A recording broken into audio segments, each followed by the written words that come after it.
Le dossier, vous allez voir, c'est assez surprenant. C'est vraiment par hasard. Hein. J'ai acheté Jeté en avance, et puis j'aime bien cette revue. Et le dossier porte sur le transhumanisme. Bingo! Avec « Oh vous, frères transhumains », il y a tout de même 5 articles. Le premier, c'est « Les robots contre la France ». On est dedans, on avait déjà abordé, hein, c'est une référence au grand écrivain catholique Georges Bernanos, hein, vous le savez. Donc là-dessus, ensuite, le transhumanisme reste de chair et d'os, ensuite l'éternel pourquoi faire, ensuite l'utopie artificielle et l'avenir de la femme, et Jean-Marie Leméné, donc la Fondation Le Jeune, sous le transhumanisme, l'eugénisme. Donc dans cette revue, il y a des gens qui défendent les bienfaits du transhumanisme. On verra que c'est pas, je dirais, il y a également des intérêts. Il y a un dossier en défense du transhumanisme. Là, je pense que Antoine va nous faire un dossier à charge, mais on sent bien qu'il y a des champs. Le thème est d'actualité, et ça va être le thème des prochaines années. Hein. Maintenant, je me rends compte que ça apparaît partout. Voilà Antoine, pardonne-moi d'avoir été un petit peu long pour t'introduire, et je te passe le micro, tout simplement.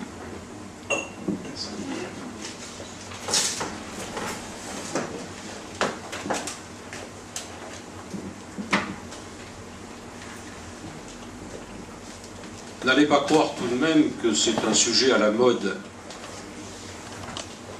Il est malheureusement ignoré de beaucoup de politiques, de beaucoup de religieux, hélas, alors qu'il s'agirait tout simplement, hors question religieuse, de défendre l'humain, tout simplement.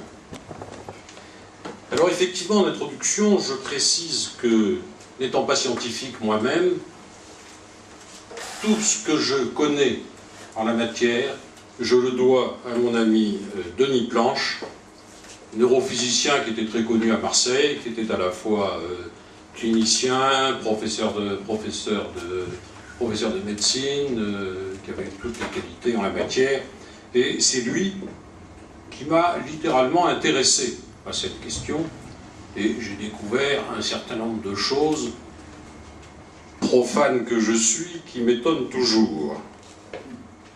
Alors le transhumanisme est en réalité au confluent d'un effondrement civilisationnel, qui est le nôtre, d'une idéologie, bien sûr, essentiellement l'idéologie de la Silicon Valley,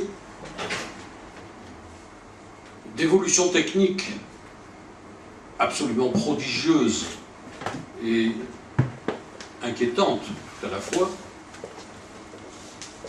C'est un concept politique, philosophique, scientifique, culturel, idéologique, qui, pour résumer, prône l'amélioration de la condition humaine par l'appel à la science et à la technique.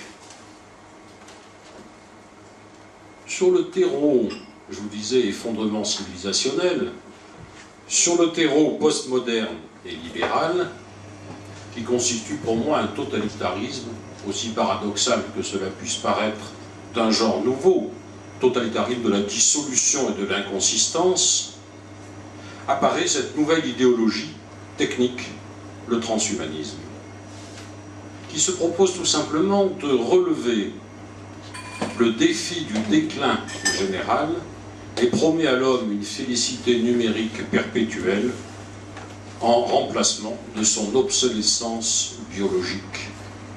Bien entendu, obsolescence, on pense immédiatement au livre de Günther Anders, que je vous conseille, même s'il est relativement ancien, qui s'intitulait « L'obsolescence de l'homme », et nous allons voir que les transhumanistes considèrent que l'homme est obsolète.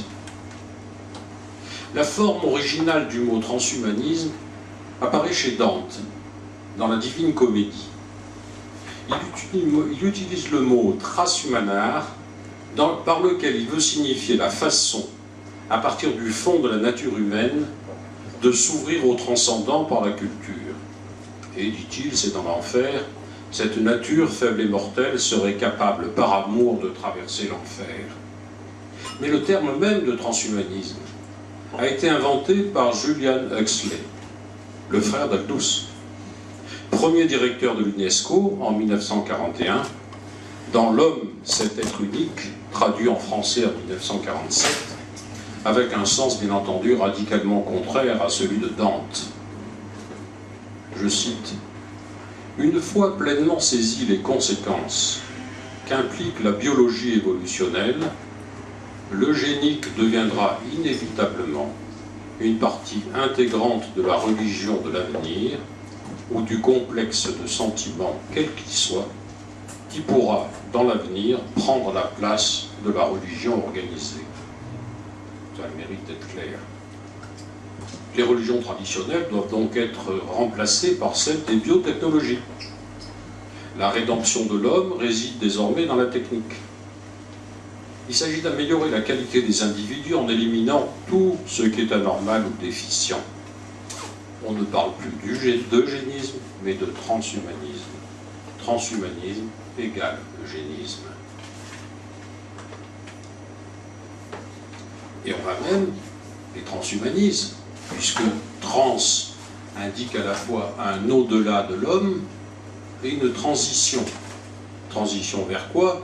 On ne le dit pas trop parce que le mot est quand même connoté de manière un peu négative, vers le post-humain, le remplacement de l'homme et sa destruction. On va créer un surhomme, machine, débarrassé des contingences naturelles, naissance, maladie, vieillesse, mort. Et le projet, qui peut paraître aberrant, dispose des moyens financiers de ses ambitions, puisque les laboratoires publics et privés, les start-up, beaucoup de multinationales, sont en concurrence pour développer les outils de l'homme-machine, prothèses et implants électroniques, interface homme-machine, ingénierie génétique. Et pour mieux faire accepter ce projet, les adeptes font valoir à juste titre les progrès fulgurants réalisés en médecine. Et les promoteurs et les financiers du transhumanisme bénéficient du soutien bienveillant des autorités politiques. Car, comme l'a dit récemment le numéro 2 de Facebook, Sheryl Sandberg, nous croyons profondément au pouvoir de la technologie pour faire le bien. Chez les transhumanistes, il y a un côté New Age. Le Danemark vient d'annoncer son intention de nommer un ambassadeur auprès des GAFAM. Google, Apple, Facebook, Amazon et Microsoft, qui sont résumés dans l'acronyme GAFAM. Le ministre des Affaires étrangères du Danemark précise: dans le futur, nos relations bilatérales avec Google seront aussi importantes que celles que nous avons avec la Grèce. Tant pis pour les Grecs. En fait, il est question d'argent. Les multinationales du numérique ont un chiffre d'affaires qui dépasse largement le PIB du Danemark. Elles ont acquis un poids jamais égalé pour des intérêts privés. Et un poids qui se manifeste très concrètement par l'ouverture au Danemark d'un immense centre de données. Mais le plus grave dans l'affaire, c'est qu'on offre au fond le statut d'État à ces multinationales, ce qui revient d'une certaine manière à entériner leur déterritorialisation. Avant d'attaquer, je vous ai parlé d'effondrement civilisationnel, je vais passer très rapidement. Le sujet proprement dit du transhumanisme, il me semble nécessaire, pour comprendre l'émergence de cette folie furieuse, de considérer un instant le temps présent et les caractéristiques de ce qu'il convient, par facilité de langage, d'appeler encore notre société. Facilité de langage, car pour moi, nous ne vivons plus en société. Cette dernière a disparu, atomisée par l'individualisme libéral, qui l'a réduit tout simplement à un agrégat de particules élémentaires, et, comme le dit, en se grattant la tête, Marcel Gauchet, personne ne sait précisément ce que c'est qu'une société d'individus. Ce que nous persistons, par comité de langage d'appeler société, possède quelques aspects qui lui confèrent une originalité certaine dans l'histoire en rupture avec toutes les civilisations connues. Et cette originalité n'apparaît de manière évidente que depuis peu de temps. Je ne passerai pas tout en revue, bien entendu, nous n'avons pas le temps ce soir. Mais ce qu'il faut voir, c'est que nous sommes tellement habitués aux aberrations qui nous entourent, qui constituent notre environnement, que nous ne les percevons plus comme aberrations. Cette accoutumance est par ailleurs renforcée par la production incessante de nouvelles aberrations qui nous font considérer les précédentes avec une certaine indulgence. Ce qui s'est passé, c'est le fait que désormais, il n'y a plus de limites. No limits. L'individualisme, tout d'abord. La société n'existe pas. La modernité met en branle le mouvement qui va permettre de produire l'individu, libéré de ses enracinements et traditions. L'idéologie moderne est individualiste, et l'individualisme constitue la valeur cardinale des sociétés modernes, pas la peine d'y insister. Basculement de sociétés qui étaient toujours constituées par un élément transcendant à une immanence radicale. L'homme, désormais, est l'auteur de ses propres valeurs. Et nous sommes sortis de la religion. Nous en sommes sortis en ce sens que ça ne veut pas dire qu'il n'y a plus de catholiques et autres, mais la faculté de constitution de la société, d'ordonnancement de la société, n'appartient plus aux religions. Et plus grave encore, je fais une petite parenthèse sur ce que j'avais écrit, plus grave encore, j'y reviendrai tout à l'heure.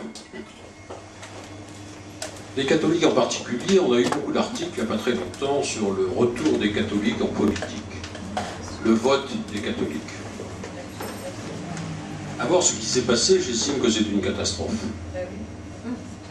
Si je prends l'exemple de Versailles, par exemple, 76,3% des gens ont voté pour Macron. Et je connais un certain nombre de mes amis, dont je ne peux pas soupçonner les convictions catholiques, qui m'ont dit « oui, bien sûr, tu comprends, les questions sociétales, c'est important, et l'économique, c'est plus important. » Et voilà. Et puis, si je prends l'exemple de Christophe Billan, le président de Sens Commun, on atteint des sommets. Récemment interviewé dans un journal, il fait l'éloge de François Baroin. Il fait l'éloge de François Baroin, dont il faut rappeler quand même que comme président des maires de France, il a milité pour la suppression des crèches dans les mairies. Et surtout, il dit quelque chose d'extraordinaire. Il dit qu'il est en plein accord avec la conception de la laïcité de Baroin. Cette conception, dit-il, de la laïcité qui veut que la loi républicaine prime la loi religieuse. Il le dit tel quel. Et il ajoute « Je suis d'accord avec cette hiérarchie ».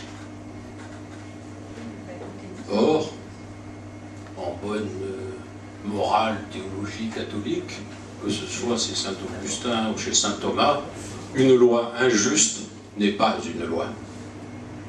Donc, on va me dire, je suis peut-être un peu sévère, mais pour moi, cet homme-là n'est pas catholique. Voilà. Sorti de la religion, parce que comme le dit Émile Poula, qui est un sociologue du catholicisme, on ne peut pas soupçonner d'ailleurs d'être plus ou moins intégriste, traditionnaliste ou autre, il a une phrase terrible. La modernité, dit-il, agit comme une véritable subversion interne, grignotant le système des représentations traditionnelles et jusqu'aux structures mentales qui les charpentent. Elle est cette situation où le mouvement même de la société devient la grande force hostile à l'Église. Nous sommes devant un titanesque appareil de production, de transfert et de marché, dont chaque entreprise est un rouage et chaque homme une pièce, à l'heure de la mondialisation de l'économie, dans un type de rationalité où Dieu n'a pas plus sa place que la magie. Pic de la Mirandole. est considéré par beaucoup comme le père fondateur de la pensée transhumaniste. Vous voyez que ça remonte à loin. Dans son discours sur la dignité humaine, qui date de 1486, il reprend un vieux mythe, celui d'Épiméthée, dont le nom signifie qu'il réfléchit trop tard, et qui, avant de créer l'homme, distribua tous les dons, les meilleurs aux animaux, si bien qu'il ne restait plus rien pour les hommes.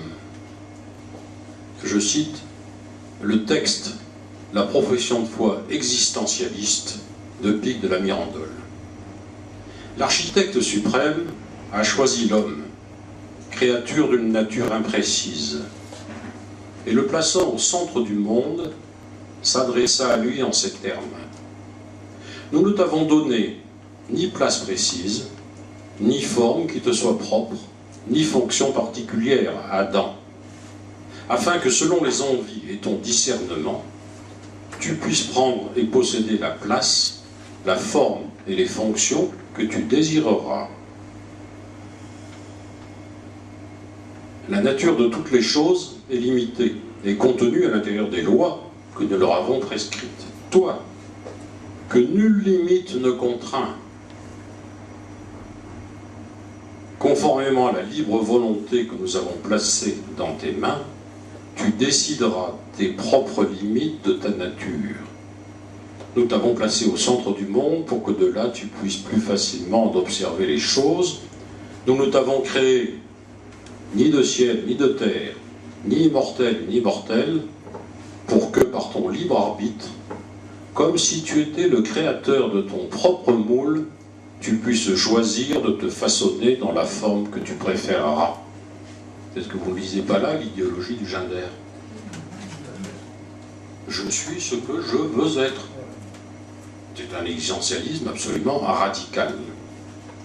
Et alors l'ennui, si on supprime la transcendance divine, comme le dit Danny Robert Dufour dans un de ses livres avec beaucoup d'humour, qui s'appelle Le Dernier Homme, il dit Dieu, c'était l'instance certifiée AAA par les agences de notation symbolique, c'est-à-dire dotée d'une autorité, d'une altérité et d'une antériorité, ce qui lui permettait d'édicter un catalogue et parfois même un décalogue de commandements qui établissait des limites dans le désirable. Deuxième élément, ou troisième, l'économisme. Ah, la colonisation mentale par l'économie, elle est absolument extraordinaire. L'idéologie économique exerce son contrôle sur la totalité de l'activité humaine. Elle est l'idéologie d'un nouvel ordre de la société.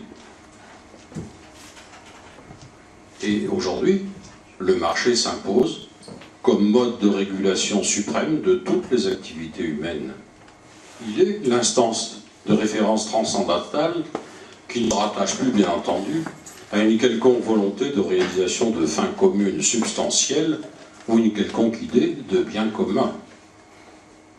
Les marchands ont pris possession du temple. L'exclusion de toute réflexion sur le bien commun traduit bien entendu le rejet de toute forme du politique. Hannah Arendt disait fréquemment, lorsque le bien commun disparaît, le politique disparaît. Et lorsque le politique disparaît, les sociétés disparaissent. Et la plupart de nos cerveaux sont éco-mystifiés. C'est-à-dire, dans tous les cas de figure, c'est l'état et l'avenir de l'économie qui sont les préoccupations premières avant toutes les autres. Je vous parlais tout à l'heure du vote pour Macron, c'était le cas bien souvent. Et suivant le mot de Pasolini, que je citerai en conclusion, l'avènement de l'économisme comme réenchantement du monde fait que désormais quelque chose d'humain est fini. Bref, pour résumer, nous vivons, comme le dit si bien Jean-François Mattei, le grand bal des adieux à tous ceux à quoi l'homme s'était identifié dans son histoire.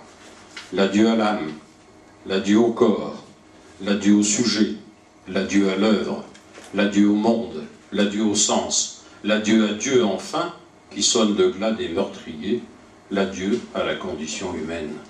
Et vous voyez que le transhumanisme va pouvoir s'engouffrer là.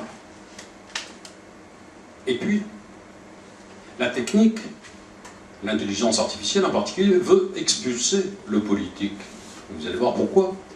Le 8 février 1996, au forum de Davos, John Barlow fait la déclaration suivante. Gouvernement du monde industriel, vous, géants fatigués de chair et d'acier, je viens du cyberespace, la nouvelle demeure de l'esprit. Au nom du futur, je vous demande à vous, du passé, de nous laisser tranquilles. Vous n'êtes pas les bienvenus parmi nous.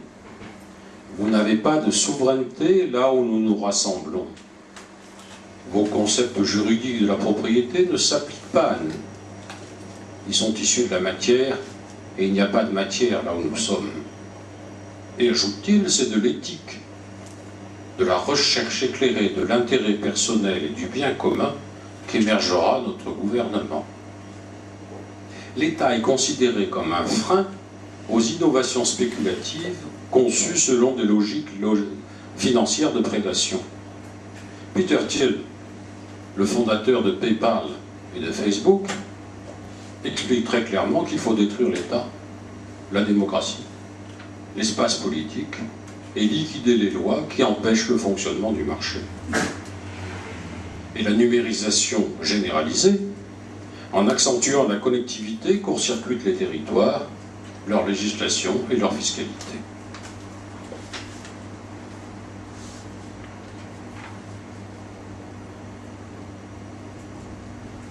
En fait, ils ont clairement pour objectif de remplacer l'État par des calculs algorithmiques en mettant les technologies cognitives, informatiques, intelligence artificielle, big data, deep learning au service d'un modèle computationnel guidé par le marché, aboutissant ainsi à une gouvernance purement automatisée.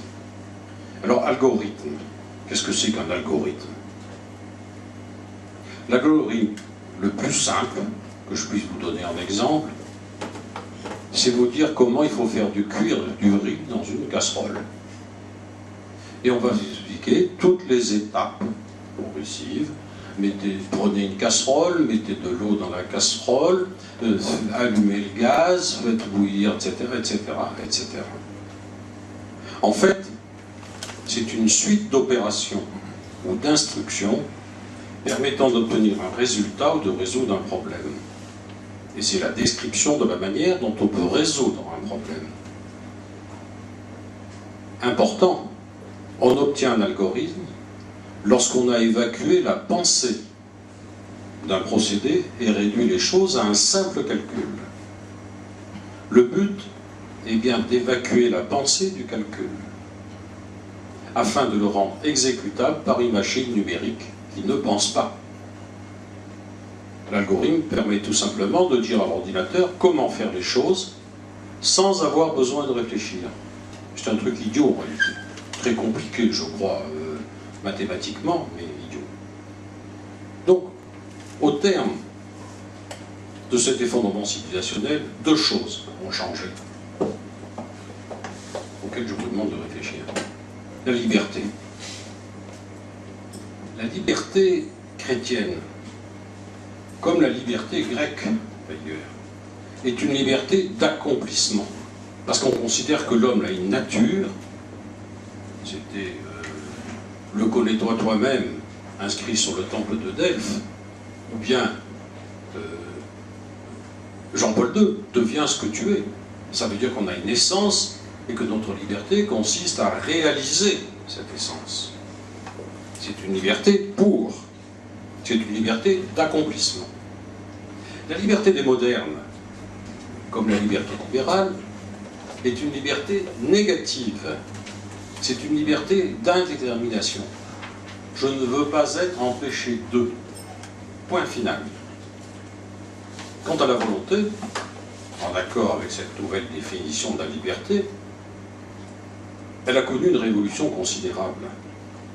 Dans toutes les sociétés traditionnelles, qui sont encadrées par une transcendance, l'acte est bon parce qu'ils désirent quelque chose de bon.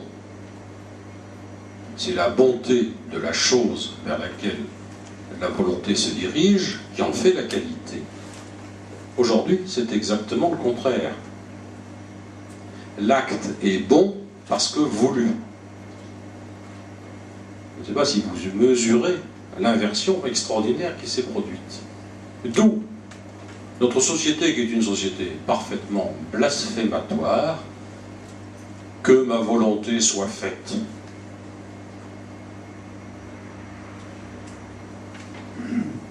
Les robots. Ah, les robots.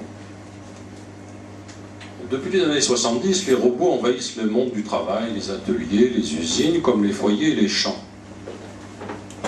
Lors du dernier salon de l'agriculture, il y a eu toute une cérémonie, je dirais, de célébration aux robots. C'est un phénomène omniprésent qui suscite d'innombrables réflexions et qui conduisent à repenser le marché du travail, les rapports sociaux et même les frontières de l'humanité. Certains vont même jusqu'à la nécessité de leur reconnaître des droits, en leur accordant, proposition récente faite au Parlement européen, la personnalité juridique. On les accueille même dans la famille, comme des êtres dotés de dignité, voire même de sensibilité. La robotisation désigne le remplacement de l'homme ou d'une machine traditionnelle par une machine entièrement automatique. En fait, le robot n'est que la dernière étape d'un vieux projet, celui du capitalisme cherchant à se passer des hommes.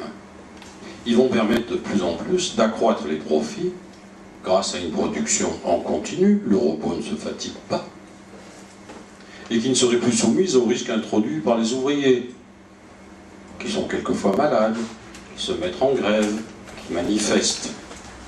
Donc, la robotisation, nous l'avons comme ça, est considérée comme auxiliaire de croissance.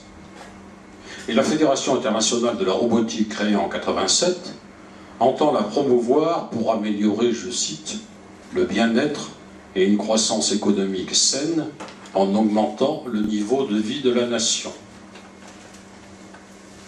À côté des robots industriels, il existe désormais des robots pour faire l'amour, des robots pour faire la guerre, des robots d'assistance pour les personnes âgées et les enfants, des robots pots de fleurs pour déplacer une plante au soleil, des robots qui nettoient la grille du barbecue et passent l'aspirateur. Les délires robotiques sont sans limite. Et des philosophes réfléchissent à leur part d'humanité. Vous voyez la confusion entre hommes et machines. Aux États-Unis, les robots militaires sont enterrés comme des soldats, avec les mêmes cérémonies au cimetière d'Arlington. Les rapports se multiplient pour évaluer l'impact social de la robotisation du travail. Bien entendu, les études réalisées annoncent des destructions importantes d'emplois, tout en faisant espérer une nouvelle prospérité. C'est toujours pareil. Mais nous n'avons pas le choix. La création récente du revenu universel de base et le soutien qu'il obtient dans l'ensemble du spectre politique ne peut se comprendre que dans ce contexte. C'est une idée de la Silicon Valley au départ. Et c'est tout simplement parce qu'on s'est dit, si on a des destructions d'emplois constantes, il ne faut pas se faire d'illusions, le chômage va augmenter. Et si on veut que les chômeurs ne se révoltent pas, il faut les nourrir et les distraire. Tout simplement, et ça a été dit comme ça à l'occasion d'une réunion à Davos. Impossible de dissimuler le fait que les robots sont les travailleurs plus efficaces, susceptibles de nous émanciper de l'esclavage du salariat, tout en inaugurant un monde d'abondance et de richesse. Mais la réalité, c'est surtout que les robots permettent de contourner les faiblesses humaines, la tendance irritante des acteurs humains à revendiquer, à se rassembler, à protester. L'intelligence artificielle. Alors là, on fait un saut qualitatif extraordinaire. La puissance de l'intelligence artificielle est prodigieuse. Lorsqu'en 1997, Deep Blue bat Kasparov aux échecs, le système traduit la faculté de certains programmes de traiter des masses d'informations à des vitesses considérables et à engager des décisions. Mais en 2016, AlphaGo bat le champion du monde de Go, montrant l'accroissement exponentiel des puissances de calcul et du perfectionnement continu de la science algorithmique. L'intelligence artificielle accomplit un saut qualitatif avec le pouvoir d'interpréter les situations. Elle a désormais la capacité de saisir à très haute vitesse des corrélations entre des séries de faits qui jusque-là n'étaient pas sensibles à la perception humaine. Elle a donc désormais un pouvoir de suggestion accompagné de propositions, de solutions, mais surtout, et c'est là que réside le saut qualitatif, elle est capable d'une autonomie décisionnelle engageant des actions sans validation humaine préalable. Et les systèmes ont une faculté auto-apprenante. C'est ce qui s'est produit avec AlphaGo dans sa partie contre le champion du monde de Go. La machine a perdu la première partie, et elle a gagné toutes les suivantes.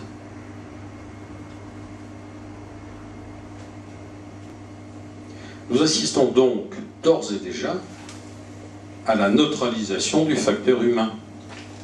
Ce sera le cas par exemple avec Google Car, où les voitures sans conducteur seront plus sûres que celles conduites par les hommes. Il faut bien voir les conséquences. Les génuflecteurs transis de la technique devraient se méfier. Les conduites effectuées par les hommes devenant plus risquées et à l'origine de plus d'accidents, on leur interdira très vite de conduire. Avec le système Watson, version médicale de l'intelligence artificielle, nous sommes en présence d'une machine qui analyse les dossiers, établit les diagnostics et rédige les prescriptions. Et le dispositif surpasse la compétence des médecins aux yeux de certaines compagnies d'assurance qui privilégient son utilisation lors de la souscription de certains contrats.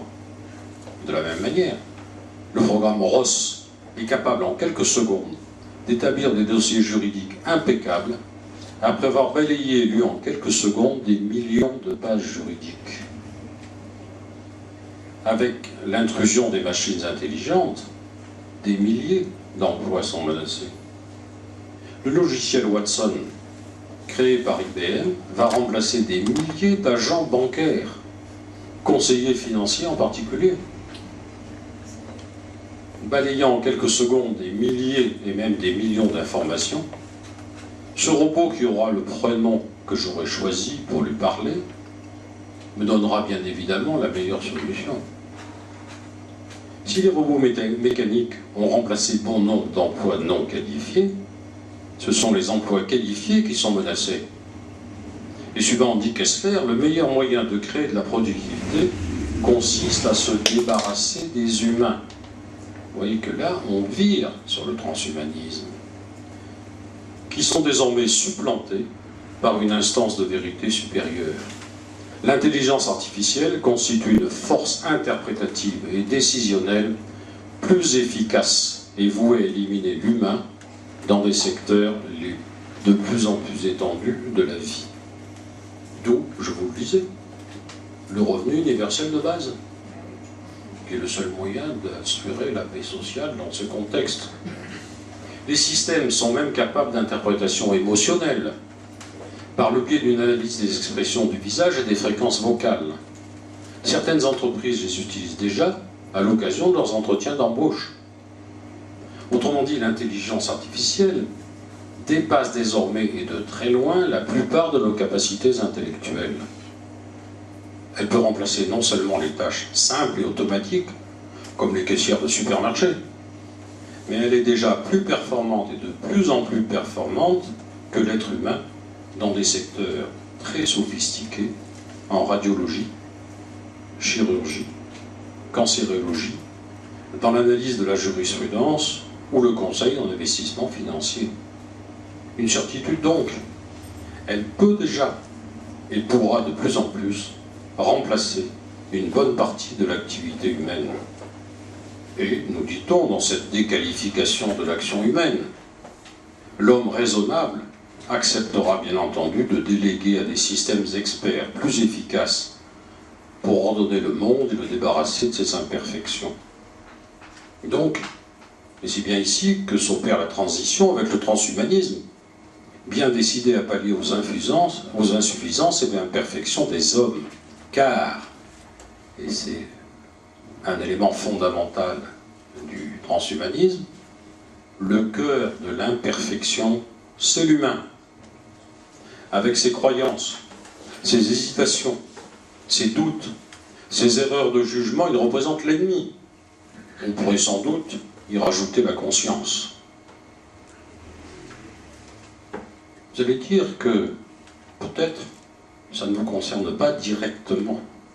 Mais attention, nous sommes d'ores et déjà des humains augmentés par le biais de prothèses technologiques du corps ou de l'esprit, comme l'ordinateur. Apple, mettant son premier ordinateur sur le marché en 1975, et avec l'apparition en 2007 du smartphone, les conditions de l'être ensemble sont profondément modifiées. On peut être physiquement présent et ailleurs. La technique multiplie les instruments qui deviennent des prothèses du corps et de l'esprit. Quelle tristesse! Ça a dû vous arriver de voir au restaurant deux personnes face à face, mais jamais en relation, chacune manipulant fébrilement son smartphone. Même chose, et cela m'est arrivé, donnant un cours dans un amphi, où au bout de 5 minutes, les auditeurs sont ailleurs, accaparés par la lecture et l'envoi de SMS ou de courriel. On peut donc être ici et ailleurs. Les conditions physiques sont bouleversées. Attention toutefois, et je ne saurais assez vous mettre en garde contre les addictions précoces à l'écran pour les enfants. Parce que le cerveau, comme me l'a appris mon ami Denis Planche, est éminemment plastique. Il s'adapte. Comme en témoigne d'ailleurs l'expérience réalisée consistant à analyser le cerveau des chauffeurs Uber et des chauffeurs de taxi anciens qui avaient appris bon nombre de rues de Paris par cœur. Bien, figurez-vous que les chauffeurs Uber ont un hippocampe qui a pratiquement disparu. Alors que les chauffeurs de taxi à l'ancienne ont un hippocampe extrêmement développé. Ouais. Le cerveau s'adapte, et un certain nombre d'études américaines, en particulier, sont terrorisantes pour les enfants. Les addictions précoces à l'écran font qu'ils perdent l'habitude d'utiliser une partie de leur cerveau. Et la partie du cerveau non utilisée se nécrose. Le fil est coupé, on ne peut pas le rabouter. C'est définitif. Comme un circuit électrique qui a été coupé.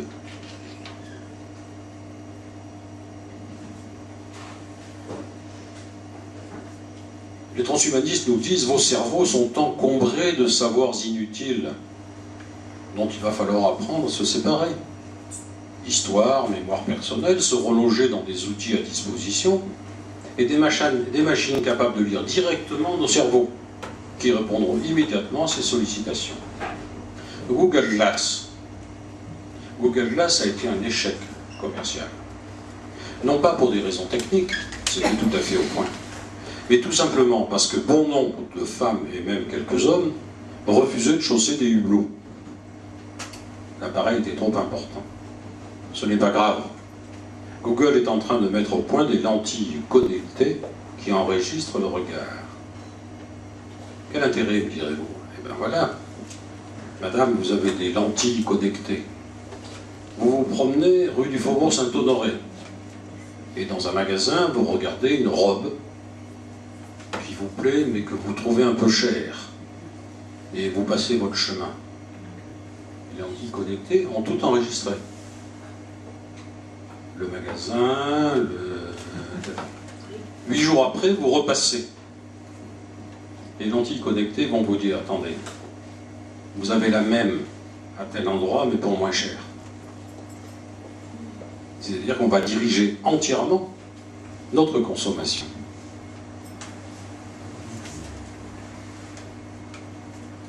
L'informatique. Ben, l'informatique, elle n'est pas intelligente, vous le savez. L'informatique, c'est la science du traitement de l'information. Elle utilise des technologies comme la microélectronique, le calcul numérique, et a développé un outil universel, l'ordinateur, avec création de logiciels adaptés à n'importe quel objectif, aux applications innombrables qui englobent la totalité du champ de la communication. Mais l'informatique n'a rien à voir avec la signification. Elle est uniquement mesure de variation et analyse d'ordre séquentiel, numérisation de tout processus et de tout phénomène. Mais son champ d'application est illimité. C'est la capacité, effectivement, de tout transformer en algorithme. Arnold Gehlen, que je ne connaissais pas, je vous l'avoue, écrit dans un de ses livres qui s'appelle « L'esprit dans l'ère de la technique », il inscrit l'informatisation dans une anthropologie générale de la technique, comprise, dit-il, c'est le mot allemand qu'il emploie, je ne parle pas allemand, mais je vous donnerai la traduction, Einstellung, c'est-à-dire dégrèvement, délestage, allègement, se défaire d'un fardeau, âge ultime de la technique, où les humains s'exonèrent enfin de l'activité de penser et de juger. Et l'intelligence artificielle, faussement qualifiée, impose le postulat de l'équivalence entre l'activité humaine et celle de la machine. La conscience est de trop, elle est repoussée à l'extérieur. Évolution technique, ah, vous en avez une, qui réalise quelque chose d'absolument extraordinaire que j'ai baptisé le ciseau du diable. En permettant de modifier l'ADN avec une facilité déconcertante, les outils d'ingénierie génomique comme CRISPR, ou C-R-I-S-P-R, trait d'union, Cas9, CAS9, ouvrent la voie des questionnements extraordinairement complexes. Avec cet outil, il devient possible d'inactiver ou de supprimer n'importe quel gène, voire de le remplacer par un autre. On est capable de créer une nouvelle race humaine. Et avec des facteurs, puisque ça porte sur des cellules dites multipotentes, des facteurs héréditaires transmissibles.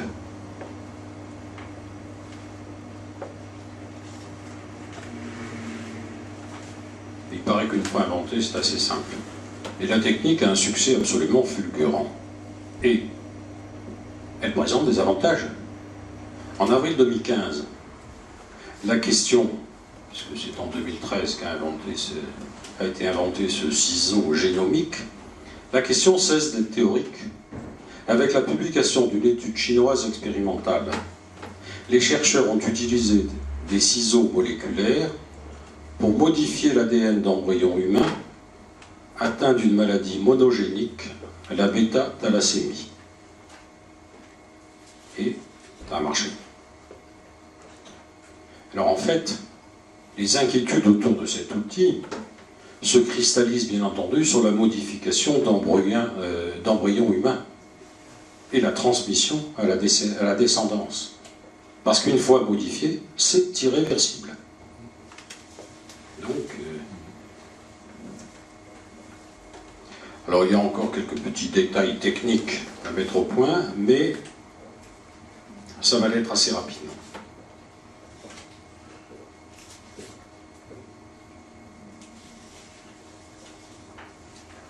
Dans une dépêche AFP du 27 janvier 2017, pour la première fois, une équipe réalise des embryons à la fois humains et porcins. Un espoir pour greffer des malades. Des chercheurs ont créé pour la première fois des embryons chimères contenant des cellules souches humaines et porcines, selon une étude publiée dans la revue américaine Cell. Cette avancée scientifique constitue un premier pas vers le développement d'organes humains par des animaux. Ça, c'est le bon côté. Qui pourraient être récupérés et greffés à des personnes malades.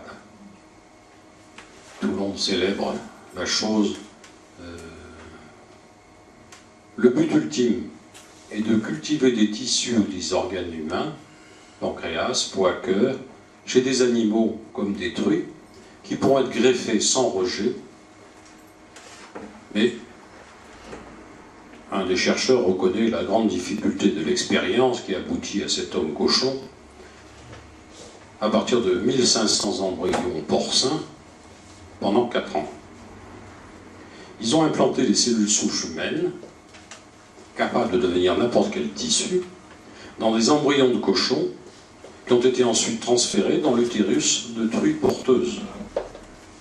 Il n'y a pas de rejet des cellules humaines, car elles sont injectées dans l'embryon animal à un stade très précoce, au 5e ou 6e jour de développement. Alors bien entendu, le résultat de cet homme cochon a été supprimé au bout de 4 semaines, parce que c'est la réglementation qui l'impose. Mais personne ne sait ce qui se passe dans les laboratoires chinois.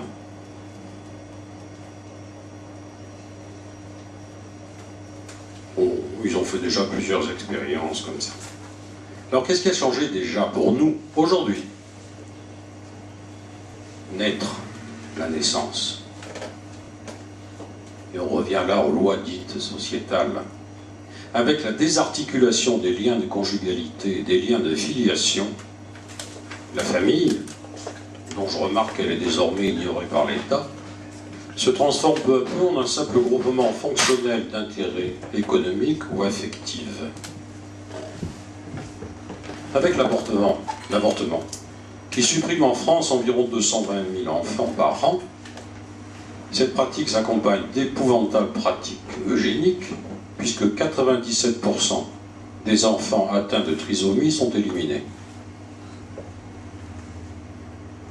Avec la fertilisation in vitro et la possibilité de s'occuper du fœtus de manière artificielle, aucune naissance n'est plus techniquement nécessaire. C'est l'ectogénèse, c'est-à-dire la procréation d'un être humain qui permet le développement de l'embryon et du fœtus dans un utérus artificiel, assumant les diverses fonctions, nutrition, excrétion de l'utérus humain. Le terme d'ailleurs d'ectogénèse a été inventé par un généticien britannique en 1923 et repris par Aldous Huxley dans son livre « Le meilleur des mondes ».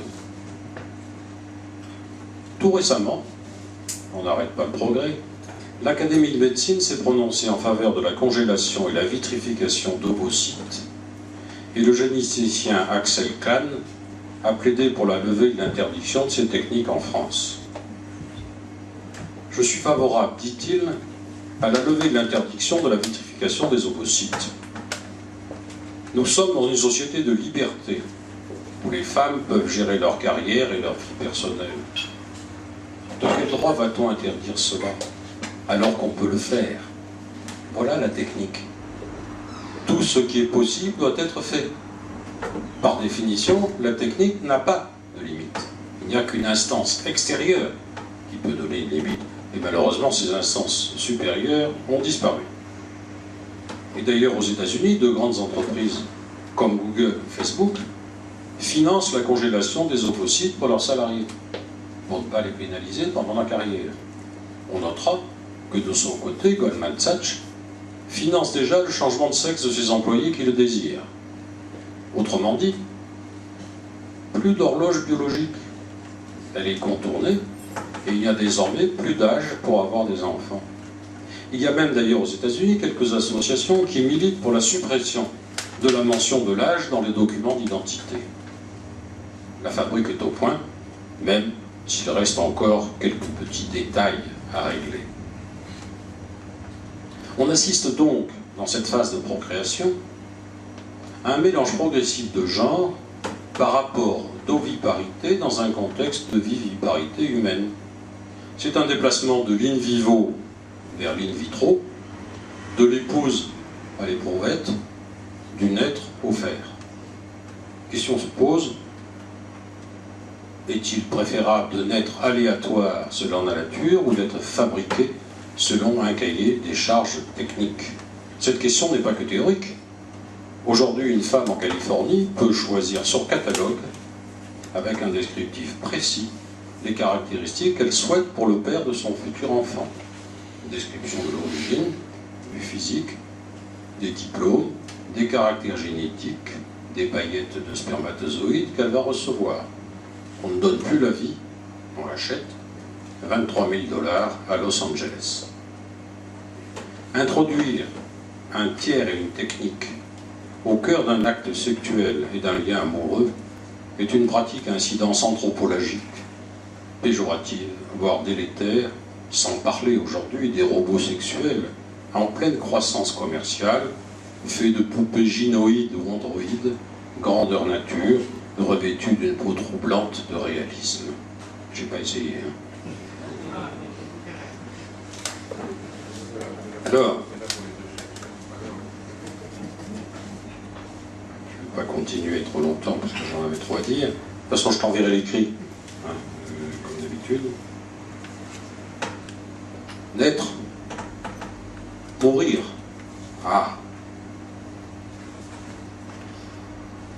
Un certain nombre d'entreprises de la Silicon Valley ont entrepris de tuer la mort. Facebook s'est engagé à tuer la mort.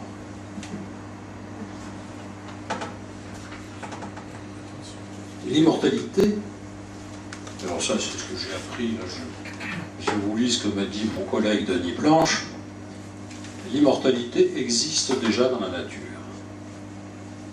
L'observation du monde animal, notamment dans la classe des méduses, anémones de mer, hydres, etc., nous donne des exemples de longévité absolument exceptionnelle. L'hydre réactive en permanence ses cellules souches, dont elle est très riche et ne semble jamais vieillir. Et la méduse Turritopsis a inventé le cycle jeunesse, vieillesse, jeunesse. Ces cellules adultes spécialisées ont la capacité de retrouver leur état originel indifférencié sous l'action d'un stress ou d'un jeûne, par exemple. Inutile de vous dire que ça intéresse beaucoup les scientifiques.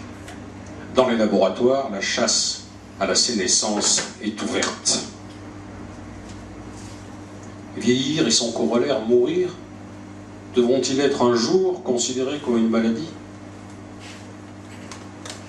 Et si oui, s'ils n'y arrivent pas, les transhumanistes ont la solution de rechange. Numériser la conscience et la loger dans un ordinateur. C'est la création du cyborg parfait.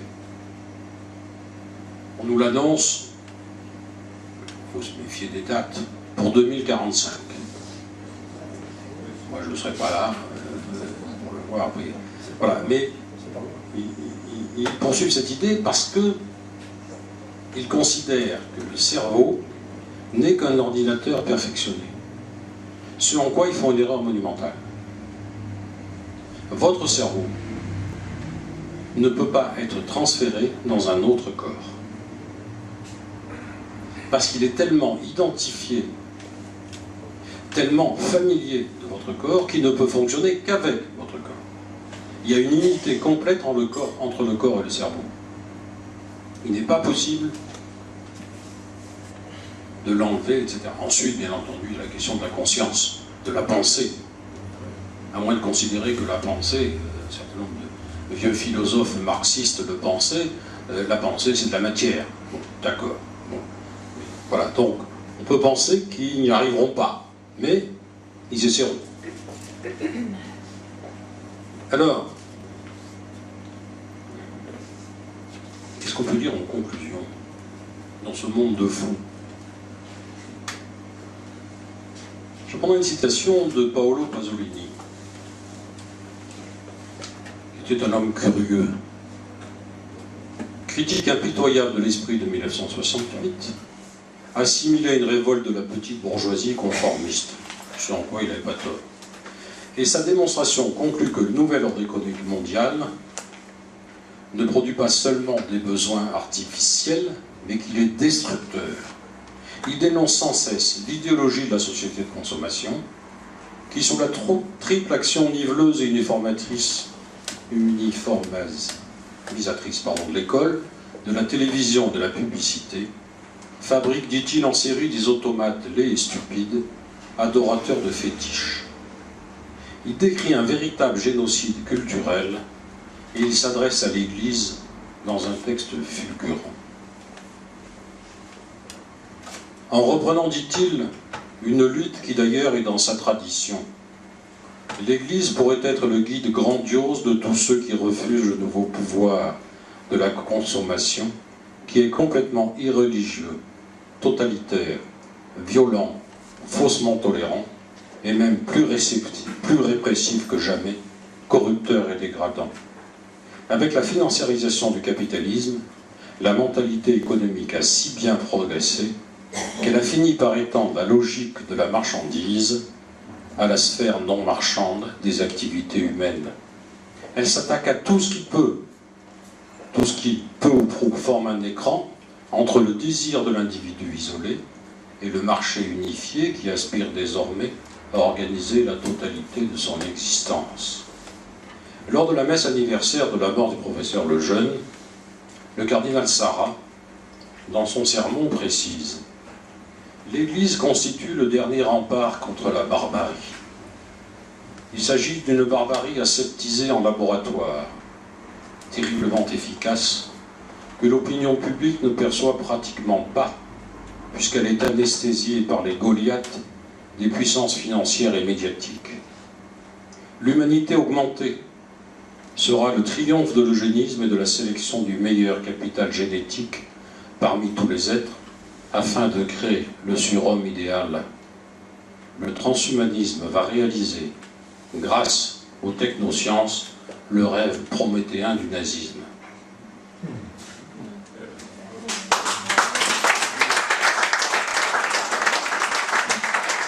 Bon, merci Antoine pour avoir mis l'ambiance. Merci pour cette ambiance. Hein. Ça remonte le moral. Bien. Très clair. Très clair. Ah, très bien, oui, c'est rassurant. Bien, nous allons